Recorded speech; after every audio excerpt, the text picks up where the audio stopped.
Hello, everyone, and welcome to Ben and Curt Till It Hurts, the culture cast caught at the crossroads of curation and castration. I'm Ben. And I'm Curt. And how are you doing, Curtis? I'm good. I noticed two things while that intro was happening. Yeah. One was that looked like it really maxed out. So that's going to be that was probably really just overblown to anyone listening to it. Problematic. Sorry about that, And everybody. the second thing, I didn't open my can yet. You had already opened it. Fucked up. Fucking amateur. I'm good. It's been a good video game hype week for me. Why? Last week, after we recorded, you informed me of the Fallout 76 teaser. Yep. That looked really cool. I watched, people make those videos that are like 12 minutes long that like analyze every frame of a trailer. Yeah. I watched one of those with all these like speculations of what it might be like, and then I was like, I don't want to watch any more because I don't want to build this game in my head that it inevitably cannot lead up to. And then I accidentally did that on my own, so now I'm going to because I don't want it to be what I think it's going to be and then be disappointed by it. What do you think it's going to be? I had it built up in my head to basically be like the survival mode of Left 4 Dead. You build up your base, you open the door, ghouls run at you, and you shoot them with lasery weapons. Non-stop forever. Why ghouls, man? What's wrong with ghouls? Well, I guess it doesn't have to be ghouls. You talking feral ghouls? Yeah, like feral ghouls. I got nothing against regular ghouls. Feral ghouls don't need to be overrepresented. The All hashtag ghouls not matter. all ghouls. All ghouls matter. All ghouls. Or feral ghouls matter. I want to be on the right side of that. I want to be on the Black Lives Matter side of the ghouls debate, not the All Lives Matter. So I guess it would be feral ghouls matter, right? I guess it would be. Yeah. I don't know. It's probably hard to trace that exactly. And then also, I have not been able to play it yet, but for the first time since like 1997, the demo for Pokemon Gold and Silver leaked. So you can play it as it was played in Japan at Space World 1997 or 99 or something. Wow. It's still in Japanese. Instantly, people started translating it, but they think it's going to take like a month. Huh. But there are like Pokemon that didn't appear in the game, and Pokemon like different art and stuff, and it looks very cool. Like, do you remember? Like, I know you never really got into Pokemon much, did you? Well, I mean, I played like Blue and Gold. Yeah. So that's exactly enough to know what I'm talking about. Like, when you had the first game and then the second ones came out or were coming out, your only like knowledge of what those games might be like were just like screenshots from like Japanese magazines. Yeah. Oh yeah. I had that experience. Yeah. So like, I really like that when you go and you like, if you look back at those now, a bunch of those weird little, they were literally like doodles. They like postage stamp size screenshots. Yeah. And they a lot of them didn't even end up being Pokemon. They were just like sketches of things, and then they just got edited out of the full game. But I guess these little demos, the little drawings, some of them are actually playable Pokemon in the demo. So I'm very excited. I hope the translation comes out soon. Yeah. How have you been? Oh, that's really cool. I've been good. You want to know what Fallout 76 is actually going to be? Mm-hmm. It's going to be an online game. Yeah. Probably massively online. Yeah. And it's going to be kind of like a Fortnite battle royale kind of thing. Yeah. I can almost guarantee that this that's is going actually a really good point. This is going to be Bethesda's entry into the battle royale genre, because those things are just sucking up money right now. That makes so much sense. And I'm like, online survival. You definitely have your finger on the pulse of like contemporary gaming more than I do. So you're like, I think it's going to be a game where you collect a certain number of feral ghouls and battle them against each other. Or it's going to be you run through a platform and collect caps. You run from left to right. You stomp on blocks to collect the caps hidden inside. Just like every video game. Yeah. So that's my prediction for what Fallout 76 is going to be. I played a game called Neo Scavenger, which I've talked about on the podcast before. It's a game that I love very dearly. It's like, you know how sometimes someone will describe a game to you and you don't really know what it looks like? Yep. But then you see what it looks like, and it turns out that it looks like way shittier than what you thought it was going to look like. And it turns out that, whoever was playing the game and describing it just like filled in all the gaps with their imagination and had this amazing experience. That's me with Neo Scavenger. I will describe the way a game goes, and it'll sound way cooler than it actually looks, but it's kind of like reading a book. You know, everything happens in text in this game. So there's like very basic graphical interface.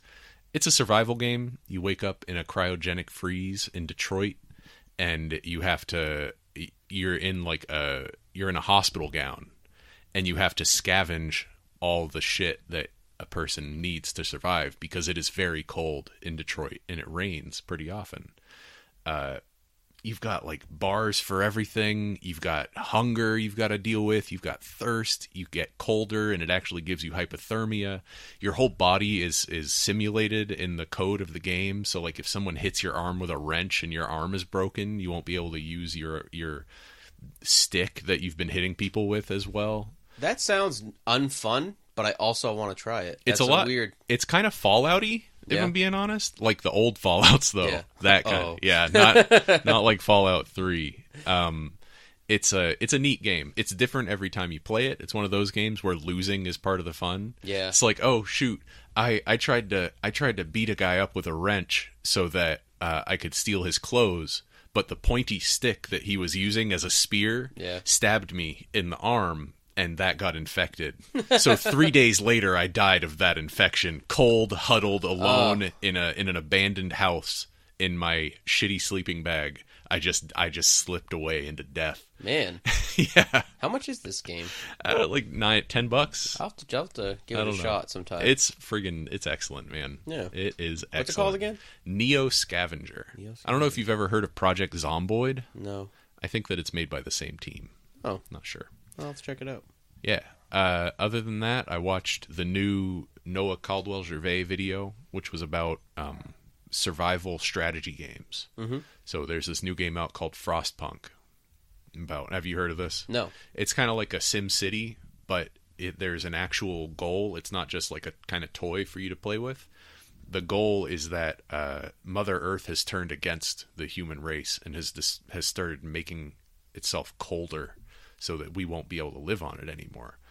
Your team of people escapes from London just as things are getting really bad and the snow is getting really bad. And you get up to this big boiler and you build a town in a circular way around this boiler. But you have to keep people mining resources so that you can keep fueling the boiler with coal. You need to keep your people happy, and you need to keep everything in good order in the town. Yeah, that sounds fun too. Yeah, it does. It sounds pretty neat. I haven't played it, but Noah Gervais spoke very highly of it, and I trust that guy. Yeah. Like he's one of the best game critics going right now. He's the Anthony Fantano of game reviews. He's so much better than Anthony Fantano. Anthony Fantano makes 10-minute fucking memes. Whoa! Noah Gervais makes 2-hour long. He makes feature-length films about video games. Melon, this is all Ben. I don't want to say anything. I think bad that Fantano about has probably described his own work as 10-minute memes at one point. You know, he can use that word. Have you heard? Okay. Have you heard any of Fantano's rap songs? The Cal Chesta stuff. Yep. Briefly. Yeah. Yeah. For some reason, Spotify keeps throwing them at me every week. I'm like, I do not want to hear this. Yeah, I listened. I downloaded the mixtape, and I was like, I listened to a few songs, and I'm like, yeah, I mean, that's funny. Whatever. About what I would have expected. Yeah, definitely not funny enough for me to listen to the whole thing, but I'm not. I was gonna say I wouldn't write it off as garbage, but I guess that's kind of what I did. Yeah. So yeah, but still, for me. You know what? He did something. It's more than I can say. Yeah. Well. Though we are in a band now. So. That's true. We are in a band, and we have a podcast. Yeah. A real podcast and a fake band. That's enough about video games. Yeah. What are we talking about this week? Rap music. Rap music. 2 rap songs in particular, which were kind of randomly chosen, yeah. to being honest. You know, because we picked them, I think you just said it was like a really great Posse cut. I said it's my favorite Posse cut. Yeah, and then I said, you know what my favorite Posse cut is, and I said mine. Yep. And then I like in this week, I may have thought of a couple more that I even like more. So yeah, me too. What a weird episode. Yeah. We're literally just talking about 2 good songs. Yeah, yeah. Though I think there is a good reason to compare these songs. Yeah. For the way they are. The songs that we're talking about are, give them in chronological order. Yes. Triumph by the Wu-Tang Clan off their album Return of the Wu. Wu-Tang Forever. Whatever. That's fine. No one listens to this. Off the album 1997 album Wu-Tang Forever. That's the song number 1. And song number 2 is The Last Huzzah by Mr. Motherfucking Esquire off his mixtape. One of his mixtapes. I can't remember which one it is. Yeah. It's the remix to The Last Huzzah, because The Last Huzzah is just a song that Mr. Motherfucking Esquire did. This one has several artists on it. Yeah, a lot of verses on that one, too. 5, I think. 5 if you count the Das Racist as one verse. I count 6. Really? I think so. All right. Well, let's just go through them. You got Despot. You got Das Racist, composed of Kool A.D. and Heems. Oh, okay. Wait, no, yeah, so I got Despot, Kool A.D., Heems, Danny Brown, LP, and Mr. Motherfucking Esquire. Yep. Okay. So that's 6, right? I don't know. Whatever. There are some MCs on this track. There are some rappers on this track. And the one that you brought to the table was Triumph, and the one that I brought to the table was The Last Huzzah. Yes. All right. What do you like about Triumph? So, I will say that maybe there are a couple Posse cuts that I like more than Triumph as a song. I think contextually, Triumph is probably the greatest Posse cut of all time because of everything that the Wu-Tang Clan did before it that led up to Triumph. Mm-hmm. I don't know why I keep burping. It's because I just drank this. And what an unprofessional shit show this podcast has become. I hate us. Yeah, so anyway. RZA assembles the Wu-Tang Clan in the early 90s. I have to give a little brief. You're going to give the entire history. I got to give a little... You're going to give the genealogy of the Wu. Yeah. Everything that happened with the Wu-Tang, there's a very specific reason that it is that. Almost everything that they've done, there's a reason why it was done that way. So, the idea was to conquer the music industry. You have a group that consists of 9 people that would be on one label. Each individual artist could be on their own individual label and then still be able to release tracks as one group on the original label. So they put out Enter the Wu-Tang, 36 Chambers. It's one of the greatest hip-hop albums of all time. And then members of the Wu-Tang Clan go on to release solo albums on different labels that are also some of the greatest albums of all time. Liquid Swords, Cuban Links, Return to the 36 Chambers. And RZA was the de facto leader of this whole thing. He said, do it exactly what I say for 5 years, and then you can do whatever you want. I just have a vision. I will get you famous. I just want to be able to do that. It's like what I'm saying about the book club. Right. You're the de facto leader of the book club. So they do this, and then people kind of were under the impression that you couldn't do it again. Because now, instead of having guys that were just doing what they were told to be famous, they were massively established artists that were releasing insane album left and right. And they managed to disprove this idea by having all 10 MCs on one track without any hook or repeated lines. And that was kind of like one of the first singles for the album. So if you wanted, it was not radio friendly, but if you wanted to hear the new Wu-Tang cut, you just had to listen to 6 minutes of MCs rapping over one beat, you know. And I think that is a very cool thing. Like, that just kind of set the stage for a dominating, like, they met their goal, it worked, they did something no one else had ever done, and they came back together to release this killer track off a great album. But then it did all kind of fall apart. But and also Old Dirty Bastards barely on it. Yeah. But after that, it kind of fell apart. But up until that point, you just have 10 MCs with pretty good to amazing verses across the whole thing. Well, 9, and then ODB showing up for some crazy ODB stuff. You can't control ODB. And that was the beautiful thing. He was just like, you could just point him in a direction. We tricked him into being in this room, and we secretly turned on the microphones and just recorded what he said. So that's what I like about it. What do you like about The Last Huzzah? Well, where Triumph is all about is all about the triumph of, say, being at the top of the rap game. I think that the Last Huzzah remix undercuts that at every turn. It undercuts the very value of being at the top of the rap game. And the line that sums that up for me is in Mr. Motherfucking Esquire's verse. This song came in 2011, compared to 1997 for Triumph. So the rap game changed a lot over that time. And at one point, Mr. Motherfucking Esquire says, "Fuck the throne, watch the project bench covered in pigeon shit." Which to me is a wonderful encapsulation of what hip hop has become, where it's not about kind of inflating yourself and who you are as much as it is about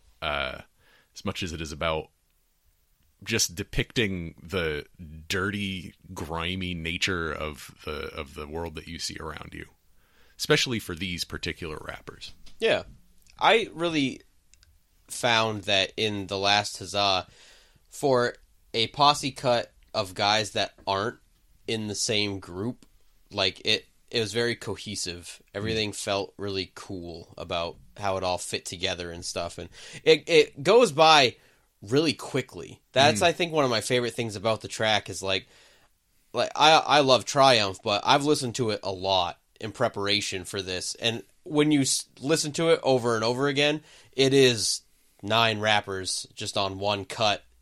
And the last Huzzah always feels a lot shorter than it is. The Triumph feels like 6.5 minutes of rap. But I think that's because, I don't know, maybe hip-hop technology had just gotten... Maybe it's just because hip-hop technology now is a little bit more... The last Huzzah is more contemporary of a rap song. Yes. It's closer to who we are these days. Whereas Triumph, you have to stretch a little bit back to get yourself in the mindset of Wu-Tang in the late 90s, which was at the time an intoxicating mindset, but the world has left it behind a little bit.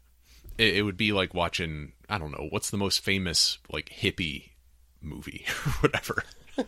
Cheech and Chong, Up in Smoke. Which I did watch Cheech and Chong Up in Smoke the other night. Did you? Yes. Wow, what a coincidence. Yeah, still a great movie. You kind of have to stretch a little bit to get back into that mindset. I could never get into Cheech and Chong. No? Even when I was in high school, like I wanted to like it because it was like cool and they like drugs and it was just like it was supposed to be funny, but I just never could like get synced up with that style of humor, I guess. I don't know.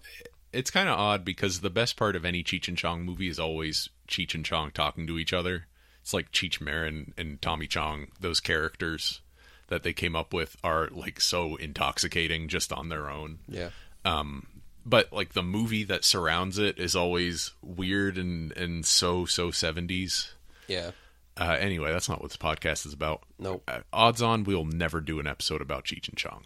Odds are pretty good about that. Yeah. Can I say my one Cheech and Chong thing since it's all I got? Yeah. I saw part of one of the movies on Comedy Central when I was a kid. I turned it on and it was just on and I watched part of it. I don't remember how old I was, but I was very, very disturbed when that lady like snorts Ajax. That really like I really did not see the humor in that when I was a kid. I was like it was like scary to me. Hurt you. Like I did not think that was funny. Yeah. That's all I got for Cheech and Chong. Mm-hmm. So good song. Bye everybody. 2 good songs. 2 good songs that taste great together. Did you follow the program that I set out in front of you? I did, but I wasn't able to do it 100%. I got like a C+ on it. Yeah. I couldn't do it every day. Uh-huh. And then it was not... You know what? No, I didn't. It was... I tried, but it was almost like a bad control. Like, that's why I'm glad that we decided not to, like, try to hash out which one was better. Uh-huh. Because I happen to have Triumph. I have the CD that it's on. So I listened to Triumph predominantly in my car on the way to work, which is a sad time. And then I would listen to The Last Huzzah primarily at home after work playing video games, which is a happy time. There were times where I did listen to each one, back to back and like not doing anything else, but I really should have tried to do that every single day like you had suggested. And it didn't pan out. I was playing catch up with it all week. All right, I got to listen to him 7 times on Tuesday. Like, that would be the same thing. Like, so, in short, I listened to the Wu-Tang one when I was sad. And I listened to the Last Huzzah when I was in a good mood. Yeah, but you've listened to Triumph many more times. Yeah. Yeah. Yeah. So, can we talk about the Last Huzzah? Yeah, sure. 'Cause I really liked it. And it was cool because I had never heard it before this. So, I wrote down some things that I liked about it. The first off, the beat is like super cool. Like, it's super trancey, and it's just like a groovy, very nice beat. And I really like the little hook that keeps coming in. Yep. That was super sweet. And how do you feel about the verses? Which verses did you like? You want me to give you than... my ranking? Please do. Yeah. I can. Like I said, I've listened to this song a lot. This is something that Megan and I just will sit down and we'll listen to it probably about once a month. It's like, hey, you want to listen to The Last Huzzah? Yeah, sure. I got 5 minutes. So I can let me think about it real quick, and I can give you my rankings. I think that I like LP's verse best. Then Kool AD. Yep. Then Danny Brown. Yep. Then Heems. I don't know. Then probably Heems. Then Mr. Motherfucking Esquire. Then Despot. Yeah. But there's not a big range in how much I like them. Yeah, that's because I still really like Despot's verse. I have a different order, but it's similar to that. I would say starting from the bottom, I think I would have to put Heems. Oh man, there. Oh man, sorry. Whew. Sorry. That's them's fighting words, Curtis. Heems is an acquired taste. It's just what's in my heart. And then I'm fucking great at rapping. Next, I have to put, and I know this is also going to be not happy for you, LP. So, well, here's the thing. All right, originally I had Kool AD, but the thing, putting Heems and Kool AD at the bottom of your list is a vendetta worthy insult. But let me tell you that I really think both of them had good verses. Maybe it's because I got into rap from like Biggie, NWA, Wu-Tang Clan. I've been like the boom bap kind of thing, and I don't like the lazy like SERP flow that has kind of become a thing. I think my favorite rappers are all like pumped up, in your face, like Ice Cube, just really trying to get you hyped up. And a verse can be great, and I was on like Lyrics Genius, like looking at the lyrics, and I really liked both of those verses, but like they just present them in this slow way. Next, so the next two that are kind of grouped are Danny Brown and LP, because I think they're both good verses, but I don't think that like it was like a shining verse for either guy. Like I don't know, but it does feel to me like these didn't make it onto their own albums or something, maybe. But like I liked both verses, but I think that LP's verse is killer. Yeah? Like the number conceit that he has going through where he's counting up to 16 throughout the verse. Yeah. I just love that. I don't know. Maybe that's like a typical trick among rappers, and I'm just not experienced enough in the field to know about it. But like, I don't know. I guess maybe you could say it's a little bit hokey or a little bit gimmicky or whatever. But I think that the way he pulls that off is pretty extraordinary. That's one of the things that I like the most about LP is he's kind of in this world where he can do that like corny white guy stuff, but then also it has like credibility among other like hard rappers. I like that about LP. What I have next? The next is Despot. That was a super cool verse. You really like Despot. I really like that. I loved the imagery in that, and there was like some really cool internal rhyming, which I'm a big fan of. Which, speaking of internal rhyming, Triumph is full of it. Yeah, there's a lot of that in there. And in fact, there were two lines in The Last Huzzah that I may have been accidental, but they're like directly pulled from other famous hip hop songs. In where? I Ain't a Killer, But Don't Kill Me. That is a famous Tupac line, is I ain't a killer, but don't push me. And then the combination Made My Eyes Bleed is a line from Cream. The Yep. Wu-Tang Clan song. And the line that leads into the combination, "Made My Eyes Bleed," is a famous Das Racist song. Oh, Yeah. Didn't know that. I'm at the Pizza Hut. I'm at the Taco Bell. I'm at the combination Pizza Hut and Taco Bell. But, he's kind of playing with the idea, Heems is playing with the idea that people are expecting him all the time to be this funny, gimmicky, Das Racist rapper. But he then throws in this reference to like a classic hip-hop song to show that he has that referential capability. That is cool. Yeah. And then number 1, Mr. Motherfucking X-Wire. Mr. Motherfucking X-Wire, you cannot fuck with that guy. That is a fucking type. Now, that's a placement I can easily be convinced on. And, man, I don't know. Like, to be able to have MCs this good on your song and still outshine them all, Yeah. that was pretty impressive. It was just a killer verse, and I love fat MCs because I'm fat, so it's Big like belly, still take my shirt off like Nelly. yeah, and like he actually Rastapasta. is in the video with his shirt off, Yeah. kind of just And chubby, he He's does just the jiggly around and everything. Yeah. And there are like a handful of like great fat rappers that have lines about. I listen to a lot of like older stuff, so I do come from a time when you mostly were talking about how fucking cool you were, and so I like being able to like have those lines of, yeah, I'm fat, but it's fucking rad that I'm fat. And then I'm like a fat guy in my car, like, yeah, it is rad. I am going to get McDonald's on my way home. Like, I got to keep this up. Also, I think we can agree that butts are a good thing. And there are lots of butts in the section of the video with Mr. Motherfucking X-Squire. Mm-hmm. It's like a distillation of hip-hop music videos, that Mr. Motherfucking X-Squire segment. And it's so self-aware. That's what's so great about it, is that it is this very self-aware song that still comes off as fresh and funny and cool. And I only learned from the Lyrics Genius website that the video for the last Huzzah remix is a reference to the video for Flavor in Your Ear remix. Man, all these layers, right? The video for Flavor in Your Ear starts with P. Diddy saying, "Bad boys come out and play," and then they turn that, of course, into "Breast milk, you made my day." Yeah, funny that is also a reference to other things. That originally comes from the film The Warriors. Yeah. And then I know Warriors. I think ODB does that in a Wu-Tang Clan song. So we're gonna sidebar right now. Yep.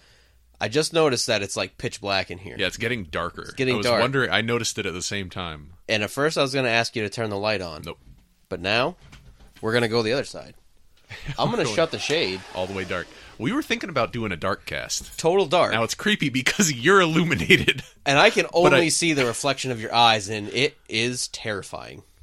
Oh, right. You took your glasses off, and it's worse. Now I'm completely invisible. All right, so I'm gonna. Hopefully the microphone keeps working because I'm gonna tilt the screen down. Yep. All right. So we're in dark cast now. Things are gonna get weird. Things are gonna get weird. Did you have any dreams this week? Because this is the time. I had this weird dream where I met a kid. How would I put this? I'm trying to remember it, and it's hard because I only wrote down the barest bones of it. But I believe that what happened in the dream was that I met like a juvenile delinquent who was like almost old enough to graduate from high school. He was like living on his own, and he was building these implements of destruction in his house. And I met him, and I was just terrified about like what an amoral psychopath he was. Yeah. That's scary. Yeah, it was scary. It's a Columbine book dream. Yeah. I really got freaked out when I read that book, and it has been manifesting in my dreams ever since. Did you have any dreams? I don't think so. I have not made an effort to write any down. I've decided all right, maybe this isn't the best time to talk about this. No, it's fine. It's Darkcast. It's Darkcast, baby. We got to get real. There are no rules. 2 things about Darkcast. Mm-hmm. You know how when you're in the dark and you're like looking at something or you're looking in a mirror, you can't really see it very well, and your eyes are like... I think you see something in there. Yeah, your eyes are like connecting the dots so it looks like you see something you don't. Yep. You do not look like you in the dark, and it is scary. I feel like I'm seeing the real Ben right now. I wonder what I would look like if you raised that shade up. I don't know. Should you want me to? No, don't. Oh, okay. Keep it in the imaginary zone. Well, we're in the dark zone. Darkcast. And next... It would be a violation of Darkcast to raise that shade. It would be. In reference to our episode last week, man, I was just being a big old biggity bitch last week. That's okay. I understand. You know, I understand about that. I listened to it, and I don't think you come off bad. I was worried that I was going to come off like some kind of fucking crazy person. It was a good episode, and I was worried that, it wasn't going to be, but I think that I think we're going down the right path. All right, good. Okay, good. I think weirdly, I'm going to say this even though this is counterproductive to my point. I maybe should have told you this off the podcast. Darkcast, Curtis. A listener of the podcast messaged me the other day asking us not to review the Chronicles of Narnia. And it wasn't Jake. It was another listener? It was a different listener. Do I happen to be married to this listener? No. Is she against it? She's got some opinion. We'll talk about that off the cast. Okay. She's got some opinions about how last week went down. Oh, I need to know. Maybe I'll ask her personally. Do you want to know on Darkcast? What do you think? What do I think? Do you think she would want you to tell me her thoughts on Darkcast? Yeah. It's probably not Darkcast where she's listening. It's probably like Tuesday afternoon. Everyone, I need you to know that if you have not made it dark wherever you're listening, even if you're driving, then you have violated Darkcast. Yeah, I'm assuming you're on your way to work right now. Because I've been putting these up late on Monday, so maybe it is Darkcast. Anyway. So what Megan thinks that I was bullying you. Oh. Wow. This is dark. Yeah. So, I don't know. I think we maybe need to... Who was it? Out the person. Name names. No, I can't name names. All right. Maybe after the show. I'm not going to push too hard maybe on that. Don't bully me, Ben. Maybe after the show, I'll fill you in. Yeah. But anyway, regardless of that, I feel like maybe I need to at least approach the idea of Chronicles of Narnia without just saying no. Even if it... I need to approach it with like a... Even if it becomes like a... What was that video game we played?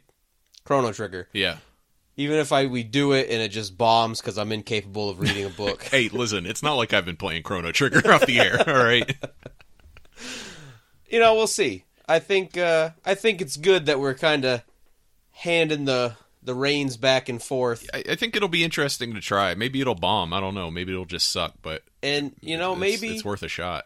Maybe we'll have some good things happen if we, in our control weeks, take each other to some weird places. Maybe. I don't know. Yeah. I was listening to it and I was like, man, I sound like I don't know how to read. And, well, here's the thing. I understand completely why you didn't want to read. Mm-hmm. Because it sounds like that college experience really fucked you up. A little bit. It was a rough I totally understand that as well.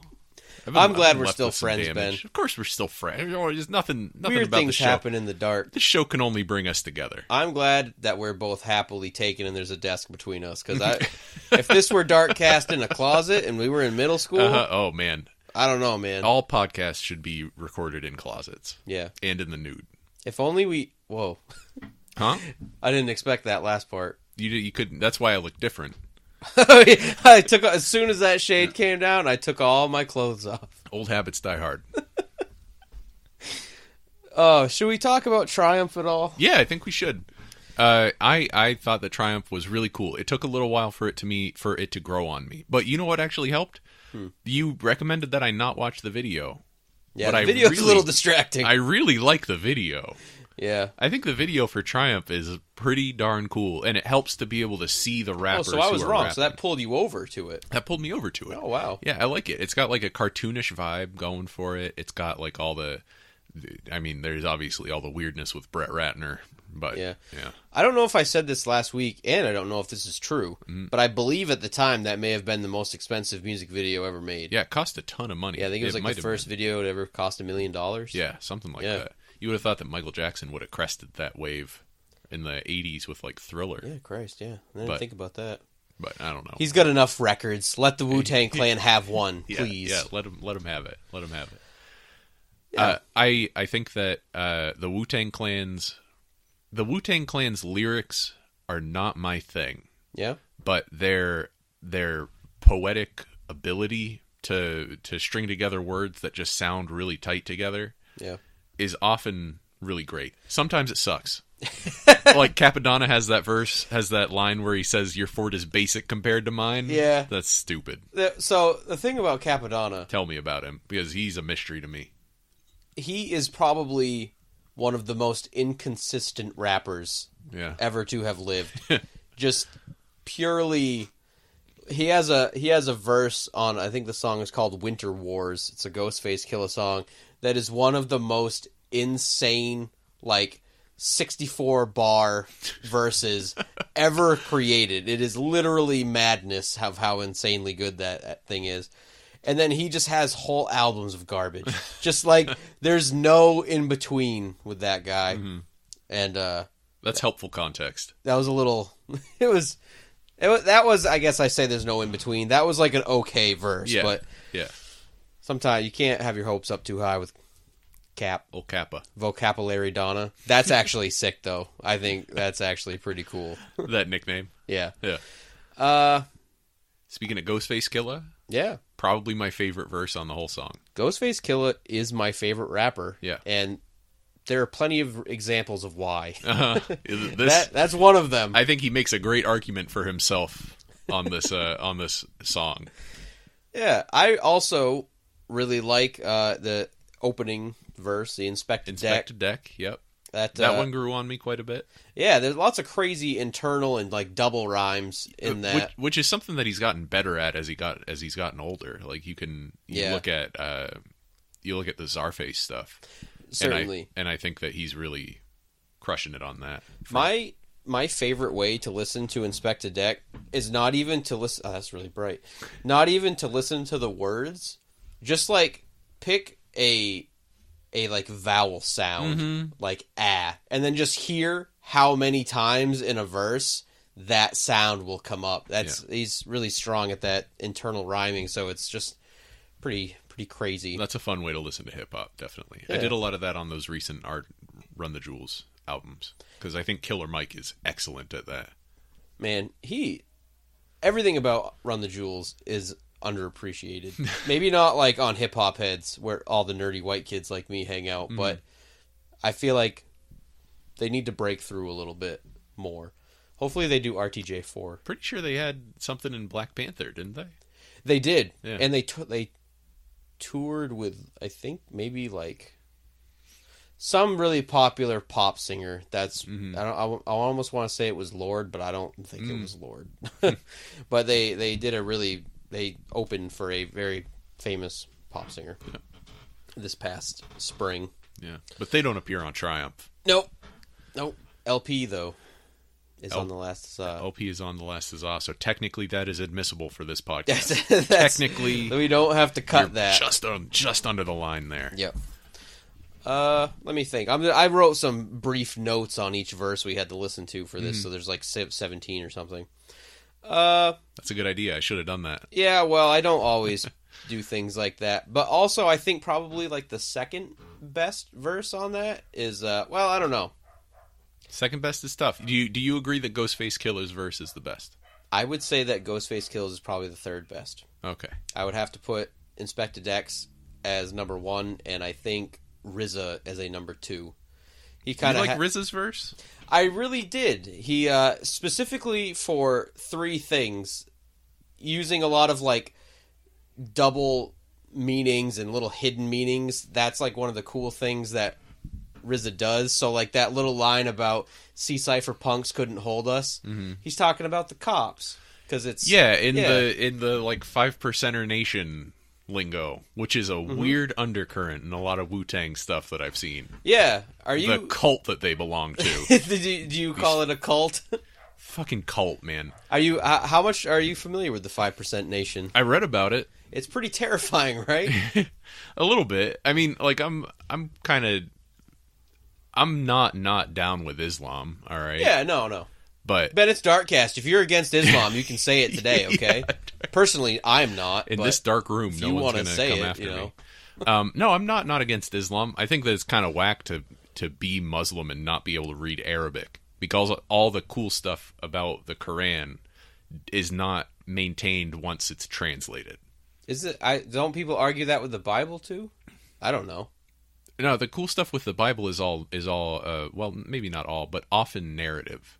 Yeah. And Arabic is a more difficult language to translate than Hebrew or Greek.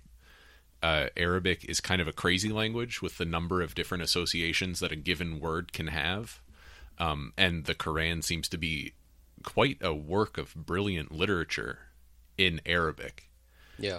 In English, I think that I'd rank it with like the minor prophets that you get to later in the Old Testament. Yeah. It's like, yeah, he's talking about God. That's great. Yeah. I love God. God loves me. True. But I don't know that I'd want a whole religion built around it. Yeah. I don't know anything about the Quran. Yeah. I only know about Christianity because I grew up hating it because of my upbringing. Yeah. It seeps into you. You know? I would love to learn Arabic someday and be able to read the Quran as it is written. Yeah. Because there's kind of, there's kind of some like minor crossover, right? Between texts with the Bible and like I believe, don't Muslims view Jesus as a prophet? Yes. Yes. So yeah, there's a little... Islam is an Abrahamic faith. Yeah. So Muslims hold, I believe, again, don't... Do not know much about this. I'm so sorry if I'm getting any of this wrong. But I believe that Muslims have in their belief system all the same figures from the Old Testament that Jews and Christians have. Yeah. But they do not view Christ as Messiah.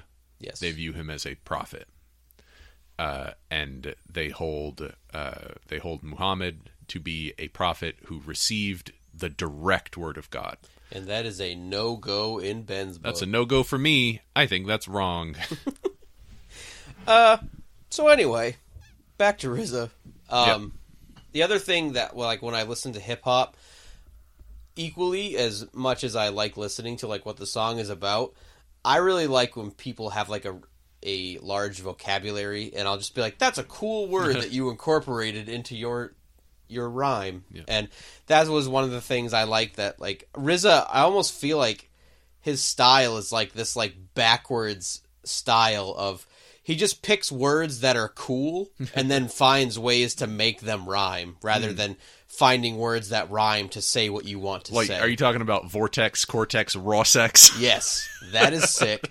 And another RZA thing is I've heard his flow described as like drunken, where he'll kind of be off beat and kind of weave around the beat and then, slam back into it. Yep. And I really, without having the flow of the song, it doesn't really make any sense. But like the line, enter through your right ventricle, clog up your bloodstream, now terminal like Grand Central Station, program fat bass lines on Novation.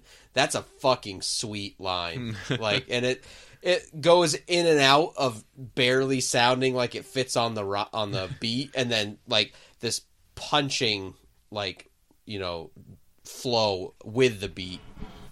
But so that's your favorite. That's my second favorite. I still think Deck has the best. The opening verse. Yep.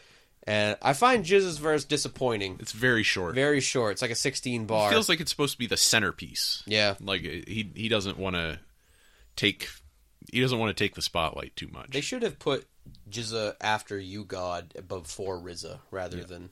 But anyway. We're not here to relitigate. We're not here to remix Triumph. Though we could be. We could. We have the technology. Mm-hmm. So what's next? Well, we're looking pretty good right now. If we wanted this to be a shorter one, Yeah. we don't have to like find things to talk about. What are we at? 47 minutes. Oh, that's not bad. That's good for 2 songs. Yeah, that's pretty. That's longer than 2 songs. Yeah. What's your least favorite verse on this song? Ooh. So it's kind of tough, I guess, because I guess strictly worst verse, I would probably have to say Mastakilla or Jizza or Capadonna. Actually, no, Mastakilla or Capadonna. Yeah.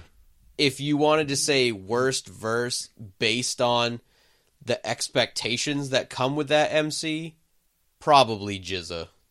Because, like, Mastakilla it's a good verse, but he was still kind of young and still kind of finding his footing with the clan.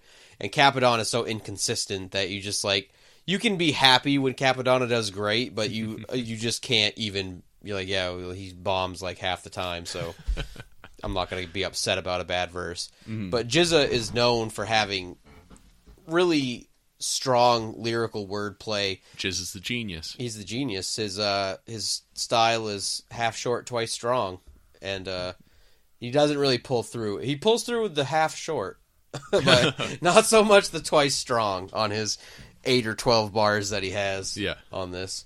How about you? My least favorite, probably Mastakilla. Yeah. Yeah, Mastakilla feels like he's tagging along. Yeah. Yeah. He pretty much was. Yeah. Is that true in the biography of the clan? Yeah, he only has one verse on the whole first album because he was kind of still like a protege. He was 12 years old. Yeah. And actually, there's like a whole legend about how he became the 9th member. Yeah. Everything in the first album was like a competition. Like the verses aren't very evenly divided on 36 Chambers, and it was because they would be in the studio and they would all write verses for a beat, and then they'd have to like rap battle each other, and then they'd collectively decide whose verse was best, and then do it. So, yeah, that's not. So that's why that's such a good album. Yeah, that right, really it is. So he's only on like one verse. It was born from the fires of conflict. True, and he was in competition for being the 9th member with a rapper named Killa Priest, I think, and the only reason Mastakilla ended up doing it was because they were recording all night and Killa Priest fell asleep. And so Mastakilla was like, I have a cool verse. So he just got to be the 9th member. Wow. Do you know why there are 9 members in the Wu-Tang Clan? It's a very important number. Yeah. Also, 9 people mean there are 36 heart chambers in the clan. Huh. Yeah. So wow. More important numbers for... More friggin' numerology. Yeah. Yeah. They're big into that. Yeah. Yeah, I could easily see Mastakilla's verse being the weakest. Yeah, but you kind of, you respect him for being there. Yeah, he showed up. This is the only true track that has all 10 members on it. Yeah. Well, are there like midway points? What do you mean by the only true track? So are there others that sort of have all 10 on them? I know nothing about. Yeah, no. There's a song called 9 Milli Bros. That's a Ghostface Killah song that has all 10 members on it. But ODB's clip is like a posthumous, leftover verse from something that was unreleased. So it does have all 10, but it's missing that. And then I think on the album Iron Flag, ODB was in jail. No, maybe I don't know what I'm thinking about. No. There's an album where verses were removed from it, like Capadonna's verses were cut from the whole album because they were fighting about whether he was a member or not. Yeah. And then there's like Ruckus in B minor has all 10 voices on it, but the same thing. It's like posthumous ODB samples to count as like a feature when it's not. But yeah, 2 good songs. Can I open the shade? Are we still? Is Darkcast over? Are we gonna finish this in Darkcast or what? I think we should shine the light on the podcast to wrap things up in a positive way. Close your eyes, Ben. Well, that's not too bad. It's still really fucking dark in here. Still really super dark. So this is like Duskcast. Duskcast. So, what are we? Are we just closing it up? Are we just shutting it down? I think I'm ready. Think you're ready? This was a good episode. This was a good week. Yeah. This is nice. This is a fun project. I don't feel bullied. Let's see. Next week, I'm excited for next week as well. What are we talking about next week? Death to Smoochie. No, I guess you can't really say a classic. Great movie. What, 2002? Yeah. I think it's a modern classic. Modern classic, directed by Danny DeVito, Mm-hmm. starring Robin Williams, Edward Norton, Danny DeVito. Yep. Some other people. A couple other jerks. Couple other mean guys. I don't know. I'm sorry, everybody. Yeah. I don't know why I'm incapable of ending this like a normal human. Follow the show on Yeah. iTunes. Like, rate, and subscribe us on iTunes. Leave some goddamn reviews. Leave a couple reviews. That's cool. Not even for like the sake of the show. Like we only have one. Mm-hmm. We're nerds. Yeah, leave us a review on iTunes. We like it. Tweet at us on our Twitter at Ben_and_Curt. Yep. I tweet out the episode each week, generally. I've forgotten it a couple weeks. It's fine. It's hard because I'd have to log into the Twitter on my computer if I wanted to use the image from the YouTube video as the image on the tweet. So usually what I ended up doing this week was I just took a picture of the image on the screen of my computer roundabout and used that as the thing. I have a similar problem when I try to cross post to Instagram. Mm-hmm. It's hard. You need a phone and a computer to do it properly. Yeah. You can follow me on Twitter and Instagram at CurtCake5K. And next week we're going to be talking about Death to Smoochie. Mm-hmm. And then the Chronicles of Narnia. I got it from the library the other day. I own a copy of it. Actually, I stole a copy of it on accident. So this is fun. I took it off the shelf the other day and I opened it up. I don't even remember where I got it. Because you have the whole set. I have the whole set in one big paperback, and there is a handwritten note from one of my high school friend's grandparents to him. So I apparently stole it from his from my high school friend whose grandparents had given it to him. Wow. John Wormwood, if you're out there, I'm fucking sorry. John Wormwood, we know you're listening. We know you're a fan of the show. Get in touch. Well, in 2 years when we're done this series, I'll give the book back. I could go get it from the library. I haven't been to the library since my experience with Dune. So, yep. Actually, I did go once to see if they had any Goosebumps books that I don't have, just because I wanted to see if they had them. No, I wasn't going to steal them. Yep. And I was too scared to go like in the kids area because there were actually kids in the area. Yep. And I didn't want it that bad. I had to go into the kids area to get the Chronicles of Narnia, book 1, The Lion, the Witch, and the Wardrobe. You're going book by book. Yeah. Oh, yeah. Yeah. Good for you. Of course. Should we do the movies as pieces to make the series even longer?